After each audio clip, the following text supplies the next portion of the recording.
प्रश्न संग्रह 15.2 चल रहा था अपना, जिसमें हमने इसके पहले 3 प्रश्न किए थे, पहला, दूसरा और तीसरा। ये चौथा प्रश्न आपको दिया गया था होमवर्क, लेकिन कुछ स्टूडेंट्स ने बोला कि सर प्रॉब्लम आ रहा है, इसलिए मैं ये प्रश्न आपको करा रहा हूँ। एक दो स्टूडेंट ने कर भी लिया है, तो जिन्होंने कर लिया है वो एक बार उनका रिवीजन हो जाएगा, और जिन्होंने नहीं किया है वो जरा देख लें। किसी एक समचतुर्भुज के विकर्ण की लंबाई 30 सेमी तथा उसका क्षेत्रफल 240 वर्ग सेमी, तो उस चतुर्भुज की परिमिति ज्ञात कीजिए। अब पहले क्या क्या दिया वो हम लिख लेते हैं। तो एक काम करते हैं, पहले एक हम समचतुर्भुज बना लेते हैं, उसके बाद तब हम लिखने का काम शुरुआत करते हैं। चलिए एक पहले हम समचतुर्भुज बना लेते हैं। समचतुर्भुज मालूम है, ऐसा चतुर्भुज जिसकी चारों भुजाएं समान हो उसे बोलते हैं समचतुर्भुज। चलो इसको कुछ नाम दे देते हैं। मान लो मैं नाम दे दिया ए बी सी डी। ये समचतुर्भुज है। ये समचतुर्भुज है तो इसकी चारों भुजाएं समान रहेगी। जितना ए बी की लंबाई होगी उतना बी सी की, उतना डी सी की, उतना ए डी की। चारों भुजाओं की लंबाई क्या रहेगी? समान। अब इसका मैं खींच देता हूं विकर्ण। चलो एक विकर्ण AC हो गया, ये हमने खींच दिया विकर्ण AC, और एक दूसरा विकर्ण खींच देता हूं, ये हो गया विकर्ण BD। दोनों विकर्ण खींच दिया।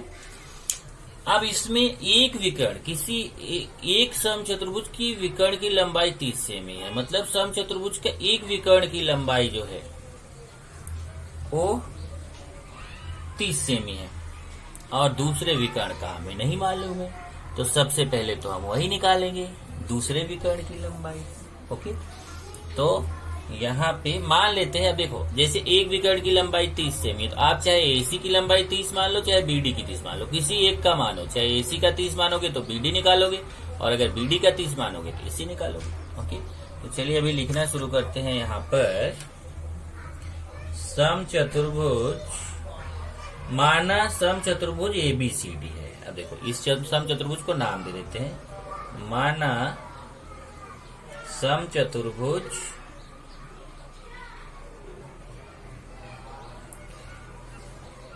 ABCD है। अब समचतुर्भुज ABCD है। ओके, इसका कोई भी एक विकर्ण AC मान लेते हैं। विकर्ण AC कितना है? 30 सेमी।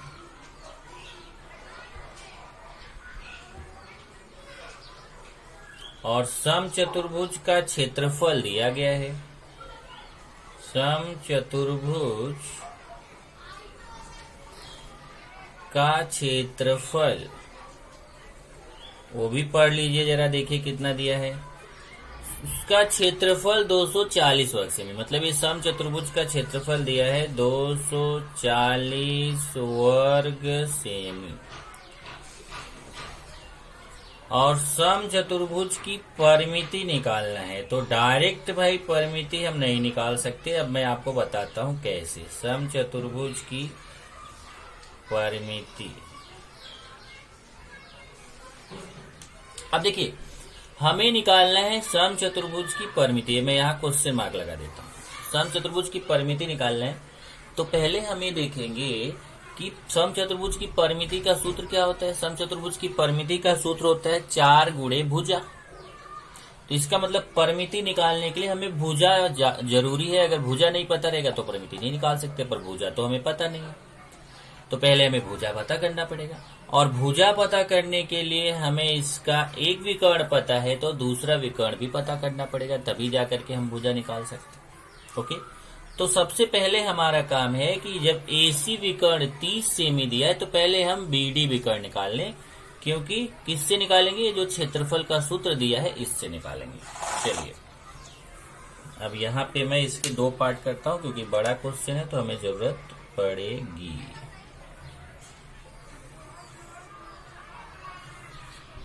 चलिए सबसे पहले मैं कौन सा सूत्र लगाऊंगा? क्षेत्रफल का। तो समचतुर्भुज का क्षेत्रफल बराबर 1/2 गुणे पहला विकर्ण गुणे दूसरा विकर्ण। अब आप क्या करोगे,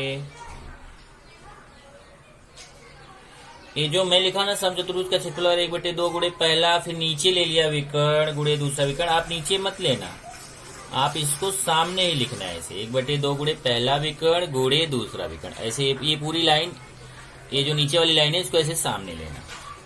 ये बराबर 1/2। अब देखिए 1/2 गुणे पहला विकर्ण मतलब AC, दूसरा विकर्ण मतलब BD। कोई भी एक पहले लिख लो, कोई एक बाद में। मान लो एक AC हो गया, दूसरा विकर्ण हो गया BD। और यहाँ पे क्षेत्रफल, अब 1 मिनट मैं फिर से मिटा के समझाता हूँ। चलिए इसका मान रखेंगे। तो पहले लिखा है समचतुर्भुज का क्षेत्रफल, यहाँ इसलिए का निशान बना देता हूँ, यहाँ पे भी चूंकि का बनाया था, इसलिए समचतुर्भुज का क्षेत्रफल। तो यहाँ से देखिए समचतुर्भुज का क्षेत्रफल 240 है, तो समचतुर्भुज के क्षेत्रफल की जगह पे मैं उसका मान रख दूंगा 240 बराबर, फिर 1/2, फिर गुणे पहला विकर्ण दूसरा विकर्ण। तो पहला विकर्ण AC, दूसरा विकर्ण BD, AC गुणे BD। अब ये दो जो है ना, चलो इसको वहीं रहने देता हूँ। 240 बराबर 1/2 गुणे AC का मान हमें पता है। देखिए AC का मान 30 है, तो मैं AC की जगह 30 रखूंगा। BD का मान पता नहीं है, तो BD को वैसे लिख दूंगा। अब ये हो जाएगा 240 बराबर, अब ध्यान से देखिए, ये 2 से मैं 30 को काटूंगा। 2 से किसको काटूंगा, 30 को। तो 2 से जब 30 में भाग दूंगा तो 15 आएगा, तो यहाँ लिखूंगा 15। अब आप बोलोगे 1 कहाँ चला गया। जब 2 से 30 को काटोगे, 30 में 2 का भाग ऐसे दोगे, 30 भागे 2, 2 1 के 2, फिर 1 आया 0, 2 5 10, तो 15 आ गया ना। 30 में 2 का भाग देने पे 15, तो यहाँ 30 को 2 से भाग दूंगा तो 15 आएगा, फिर 15 का 1 से गुणा करूंगा तो 15 के 15 गुणे BD। अब यहाँ 15 का गुणा इसको बराबर के इस तरफ लेके आऊंगा, तो 15 का इधर आके भाग हो जाएगा, क्योंकि समीकरण का नियम होता है अगर उधर गुणा में है कोई संख्या, इधर बराबर किधर आएगी तो भाग में आ जाएगी। अब फिर भाग देना है। चलो 240 में 15 का भाग दीजिए। 15 के 15 माइनस करूंगा तो 9, 0, 15 छक्का 90, तो 16 आ गया। मतलब यहाँ काटने के बाद, भाग देने के बाद BD का मान आ जाएगा 16 सेमी। चलो विकर्ण का मान हमें पता चल गया कितना, 16 सेमी। अब हम भुजा के लिए चलेंगे। अब भुजा के लिए आपको क्या करना है वो देख लीजिए, एक बार फिर दिखा देता हूँ आपको भुजा के लिए क्या करना पड़ेगा भाई। यहाँ देखिए, जब आपको विकर्ण पता चल गया तो हम जानते हैं समचतुर्भुज, मतलब ये विकर्ण पता चल गया। AC 30 था, अभी BD का मान पता चल गया 16, तो पहले उसका आधा कर लेते हैं। AC का आधा करेंगे बराबर, AC का आधा करके यहाँ पे मान लेते हैं कि विकर्ण बिंदु O पर प्रतिच्छेदित करते हैं। ABCD माना समचतुर्भुज ABCD है, और इसके विकर्ण कहाँ बिंदु O पर प्रतिच्छेदित करते हैं। ओके, यहाँ मैं O को लिख देता हूँ रेड से, ये बिंदु O पर प्रतिच्छेदित कर रहे हैं। तो इसमें क्या रहेगा, आप जानते हो समचतुर्भुज के विकर्ण लंब समद्विभाजित करते हैं। इसका मतलब यहाँ पे 90 अंश का कोण बनेगा बराबर, यहाँ 90 अंश रहेगा, क्योंकि समचतुर्भुज के विकर्ण लंब होते हैं, लंब होते मतलब 90 अंश का कोण। और समद्विभाजित करते हैं, तो जैसे AC का मान 30 है, तो 30 का आधा करेंगे तो AO का मान मिल जाएगा हमें 15, और BD का मान 16 है, 16 का आधा करेंगे तो BO का मान हमें पता चल गया 16 का आधा 8। तो इधर 30 का आधा ये 15 हो गया, और ये पूरे BD का मान 16 है, 16 का आधा ये BO 8 हो जाएगा। तो यहाँ पे वो बताएंगे, यहाँ बताएंगे, क्योंकि समचतुर्भुज के विकर्ण लंब समद्विभाजित करते हैं, लंब समद्विभाजित लंब समद्विभाजित करते हैं, इसलिए AO बराबर हो जाएगा AC बटा 2 और BO बराबर हो जाएगा BD बटा 2 मतलब आधा। तो AO बराबर हो जाएगा AC मतलब 30/2 और BO बराबर हो जाएगा BD मतलब 16/2। AC का मान 30 है, BD का 16 है, तो AC की जगह 30 रख दिया, BD की जगह 16। अब 30 में 2 का भाग देंगे तो 15 आएगा। 30 का आधा कितना होता है? 15 होता है, तो ये 15 सेमी आ गया। तथा BO बराबर 2/8 16 8 सेमी आ गया। तो हमें AO और BO का मान पता चल गया। अब AO का मान 15 निकाल लिया, BO का 8 हो तो मैं बता दिया। अब यहाँ पे जब ये 15 हो गया 8 हो गया तो ये देखिए 90 अंश के सामने AB कर्ण है, तो पाइथागोरस प्रमेय से हम कर्ण AB निकाल सकते हैं। कोण AOB बराबर 90 अंश, क्योंकि समचतुर्भुज का कोण कितने अंश का होता है? 90 अंश का होता है। समचतुर्भुज के विकर्ण लंब होते हैं, लंब होने का मतलब यहाँ 90 अंश का कोण रहेगा। इसलिए समकोण त्रिभुज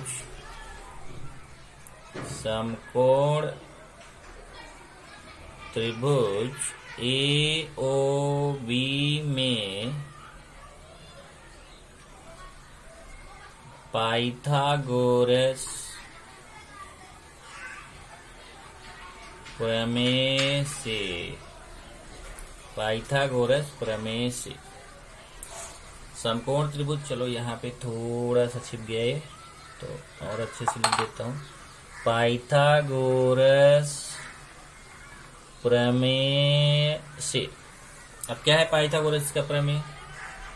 कर्ण का स्क्वायर बराबर पहली भुजा का स्क्वायर प्लस दूसरी भुजा का स्क्वायर। चलो यहाँ पे भी जगह कम पड़ गया, फिर रफ कर दूं, प्लस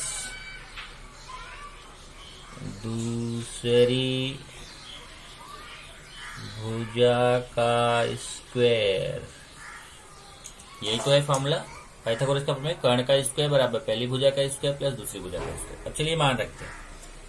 कर्ण कौन है? AB कर्ण है, तो कर्ण की जगह AB का स्क्वायर।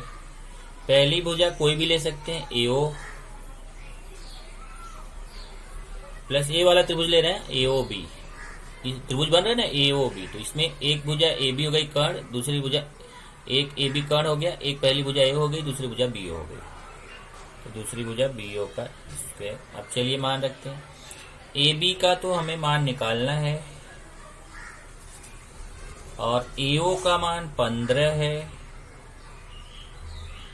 AO का मान देखो 15 और BO का 8, BO का मान 8 है।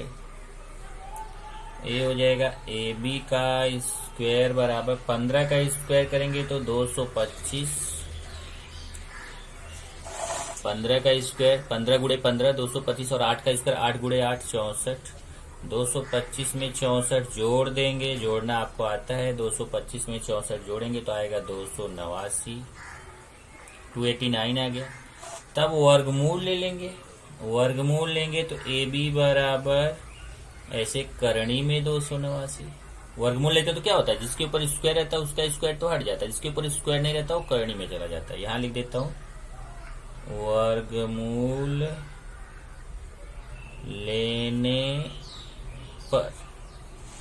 अब 289 का वर्गमूल निकालना आपने सीखा है 7वीं में। 289 का वर्गमूल कितना होता है? 17 होता है। आप चाहे तो 1 से 20 तक अगर वर्ग याद करते हो ना, तो भी मैंने आपको याद करिए, जब बेसिक सिखा रहा था आपको 1 से 20 तक वर्ग याद कराया था। तो 17 का वर्ग कितना होता है? 289। तो 289 का वर्गमूल कितना होगा? 17। AB बराबर आ गया 17 सेमी। तब जब AB आ गया 17 सेमी मतलब हमें समचतुर्भुज की भुजा पता चल गई 17 सेमी। इसलिए समचतुर्भुज की परिमिति बराबर हो जाएगा 4 गुणे भुजा। अब ये हो गया 4 गुणे भुजा। भुजा मतलब कौन है? परिमिति, समचतुर्भुज। समचतुर्भुज की भुजा AB, तो भुजा की जगह हो गया AB। और AB का मान कितना है? 17। AB का मान 17। 17 चौका 68 सेमी। ध्यान रखना, क्षेत्रफल की इकाई वर्ग सेमी होती है, लेकिन परिमिति की इकाई सेमी होती है। लंबाई की इकाई सेमी होती है, चौड़ाई की इकाई सेमी होती है, भुजा की इकाई सेमी होती है, परिमिति की इकाई सेमी होती है। केवल क्षेत्रफल की इकाई क्या होती है? वर्ग सेमी। ये हमारा हो जाएगा उत्तर। यहाँ पे उत्तर लिखेंगे समचतुर्भुज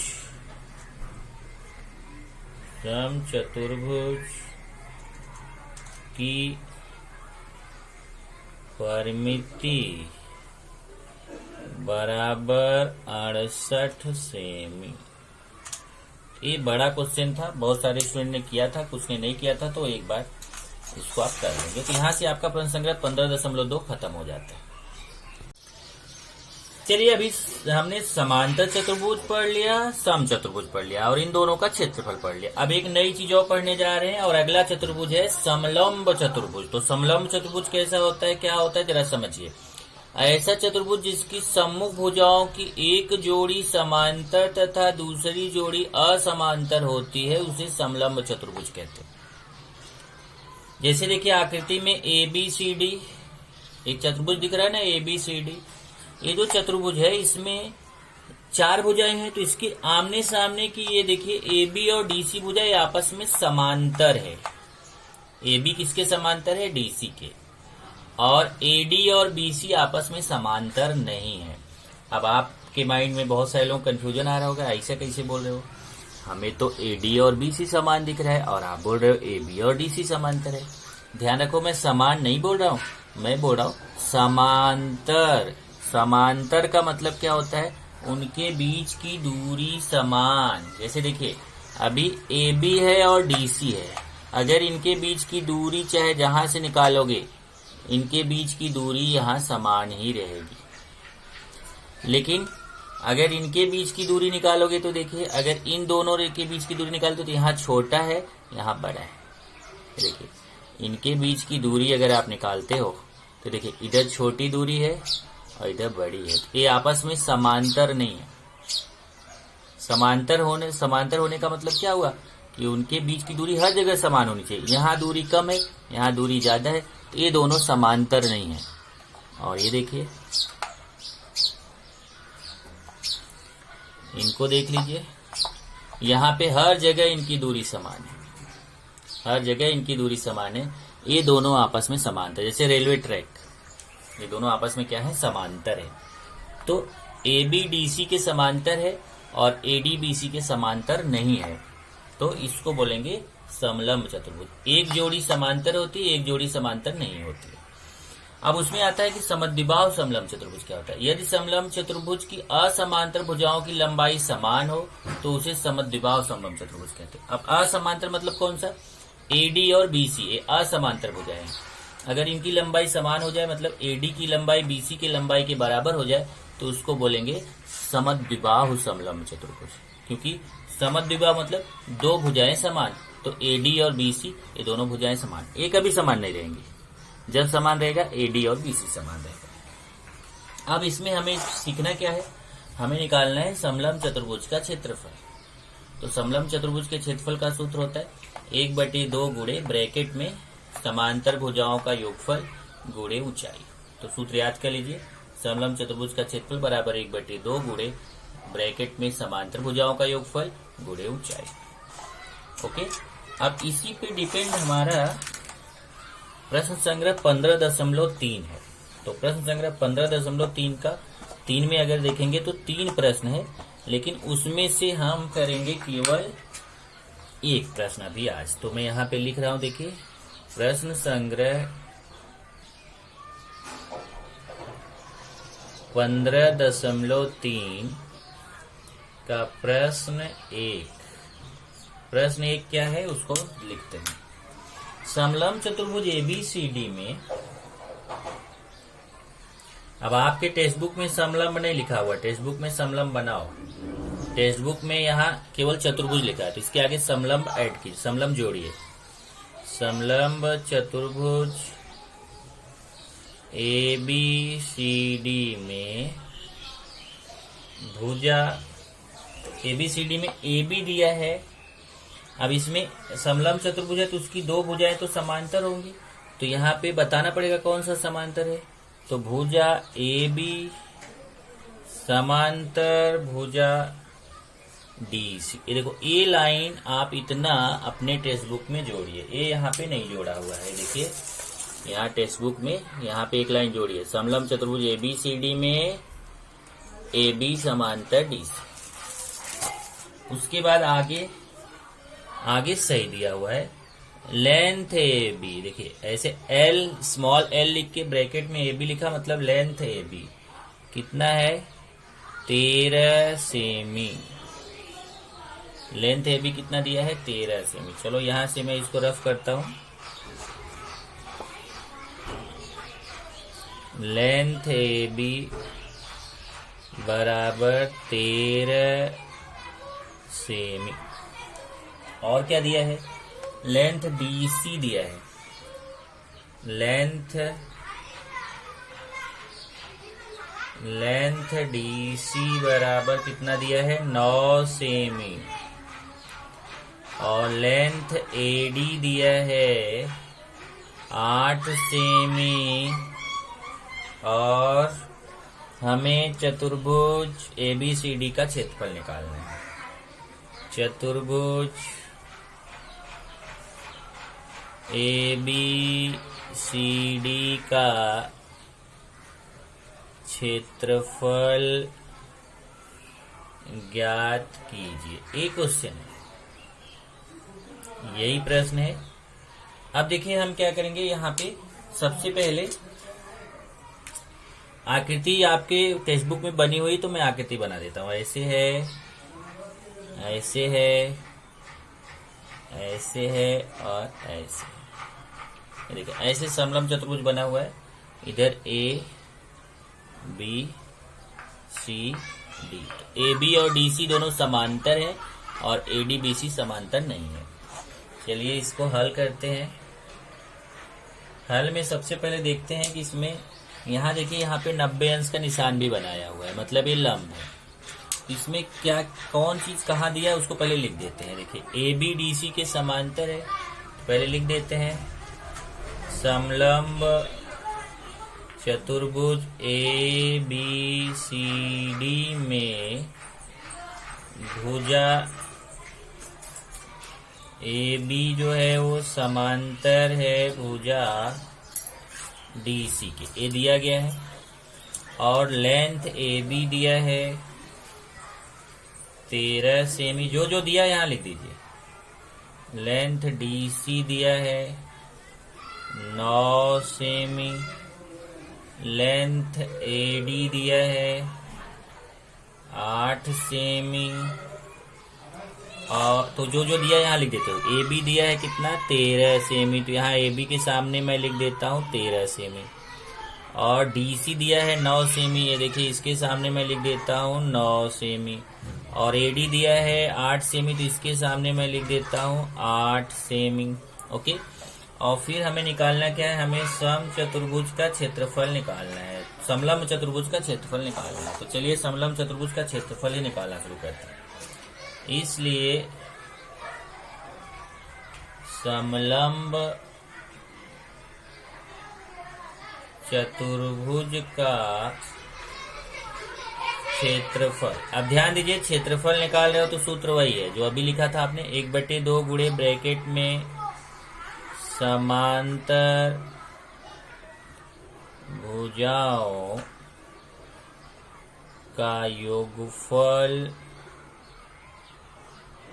गुणे ऊंचाई। अब यहां से देखिए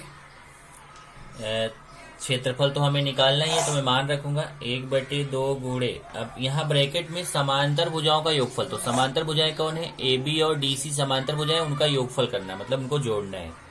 तो A B plus D C, ये समझ लीजिए समांतर भुजाएं कौन सी है, ए बी डी सी। यहाँ देखिए ए बी डी सी के समांतर है, तो ए बी और डी सी का योगफल मतलब उनको जोड़ेंगे। गुणे ऊंचाई, ऊंचाई कौन है, ए बी और डी सी से जो सीधी लाइन 90 अंश का कोण बनाते हुए आएगी उसको बोलेंगे ऊंचाई, तो ए डी हो गई ऊंचाई। अब 1/2 गुणे, अब मान रखेंगे, ये देखिए ए बी का मान, ए बी का मान कितना है 13 सेमी, तो ए बी की जगह में लिखूंगा 13 plus D C, D C का मान कितना है 9 सेमी, उसको 9 लिखूंगा। गुणे फिर ए डी का मान कितना है 8 सेमी, यहाँ 8 लिखूंगा। आप केवल कैलकुलेशन करना है, 1/2 गुणे 13 और 9 जोड़ लीजिए, 13 9 जोड़ेंगे तो 22 गुणे 8।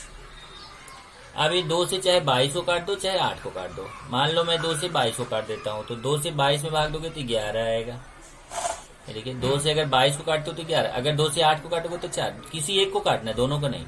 मान लो मैं 2 से 22 को काट दिया तो 11 आया, गुणे 8, 11 में 8 का गुणा करूंगा तो कितना आएगा 88, और जब 88 आ गया तो आपको क्षेत्रफल निकाल रहे हो, देखो यहाँ से, और क्षेत्रफल की इकाई हो जाएगी वर्ग सेमी। इस तरीके से यहाँ पे आप उत्तर लिख दीजिए। अभी मैं यहाँ उत्तर लिख देता हूँ, समलंब चतुर्भुज का क्षेत्रफल, समलंब चतुर्भुज का क्षेत्रफल बराबर 88 वर्ग सेमी, ये उत्तर हो गया। तो ये मैंने प्रश्न संख्या 15.3 का पहला क्वेश्चन किया, समलंब चतुर्भुज का क्षेत्रफल निकाला। अभी दूसरा और तीसरा क्वेश्चन हम लोग अगले लेक्चर में करेंगे।